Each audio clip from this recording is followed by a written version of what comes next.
Mga bro, mukhang palakas ng palakas ang depensa ng mga kaalyado natin. Ang Boeing Corporation ng St. Louis, Missouri, ay nakakuha ng isang napakalaking kontrata na nagkakahalaga ng $600 million para sa Joint Direct Attack Munition, o JDAM, at Laser JDAM testing at integration.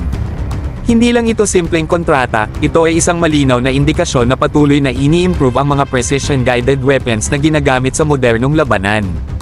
Ang JDAM at Laser JDAM ay hindi basta-bastang bomba mga bro. Isa itong game-changing technology na ginagawang highly accurate ang mga bombs, kaya kapag ginamit ito, siguradong tatama sa target. Ang ganitong klase ng smart weapon system ang nagpapalakas sa firepower ng mga bansang may access dito, at syempre, kasama ang Pilipinas sa mga makikinabang sa deal na ito. Ibig sabihin, mas lalakas ang ating kakayahan sa precision strike operations. Malinaw na hindi lang ito tungkol sa pagbili ng armas, kundi sa isang long-term support at integration program.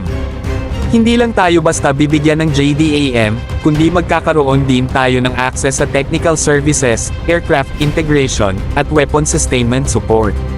Ibig sabihin, hindi tayo basta reliant sa ibang bansa, unti-unti tayong natututo kung paano i-maintain at gamitin ang mga ganitong high-tech na sandata. At mga bro, tandaan natin, hindi lang Pilipinas ang makikinabang dito kundi pati na rin ang iba pang kaalyadong bansa. Ibig sabihin, may synergy at coordination sa defense strategies, lalo na kung sakaling may pangangailangan sa mabilisang deployment ng advanced weaponry.